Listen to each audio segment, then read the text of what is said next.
So how do we pump the oil out of a scroll compressor? Let's do that one today.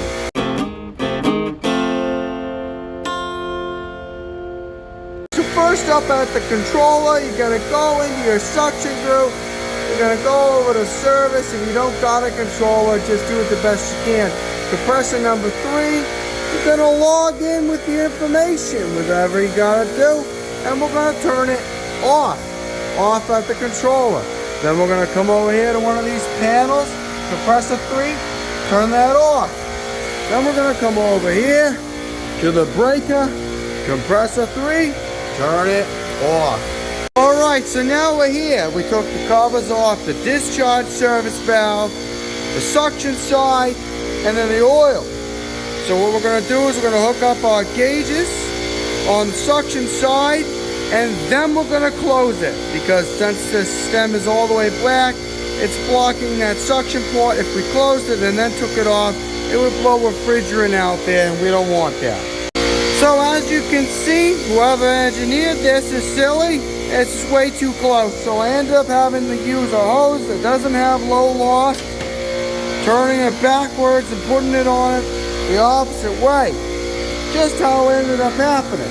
Anyway, we're going to take our wrench, and we're going to close all 3 of the valves now. So the suction, the discharge, and the oil. Alrighty, so this is closed, that's closed, down there is closed. And now I took this cap off that little port, 1/4 inch port in the bottom. See, they all have them. Now be careful, because sometimes people don't put straighters in them, and then they don't want to do it, and then it ends up you probably can't. But what we're going to do is we're going to put a straighter core removal tool on there, and then we're going to hook up a line to it. Alright, so now everything's hooked up. So that straighter core was removed. Right, I have this going up behind there, and where is that going to? Well, that's going to go to the suction header. Now, it's actually going over here, going through there. Now, I could have put another straighter core removal tool over there. It would have made it work better, but I left it in my truck. So, it is what it is. Now, over here, you can see I hooked the other side of the gauges up to the discharge and the compressor next to it. Okay, well, 2 compressors over. So what's happening is this discharge is going through my gauges, through here, pressurizing this compressor, pushing that oil out of the bottom, pushing it through and into that suction header. Now it's being pushed in above these 2 compressors over here. So these 2 compressors are staged on. So as they run, the oil will, go into the back side, the compressor will run, it'll send the oil out through the discharge, go through, and eventually it'll make its way over to the oil reservoir right there.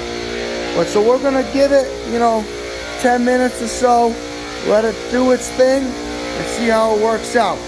So here we are at the turbo shed oil separator, and you can see we now got 1 ball floating. So always check your progress, always make sure it's actually working. You can see those 2 compressors are now actually filled with oil, and they're working acceptable. These other compressors are starting to fill up with oil. So we just got to leave that for a little bit, make sure it's doing its thing. Also, I'm just going to make sure that those compressors, yeah, they're on. And yeah, I'll just let it run for probably another 10-15 minutes or so. So you can see that that's still filled with oil. So there's a lot of oil in that. There wasn't even 1 ball floating when I arrived, and now there is one.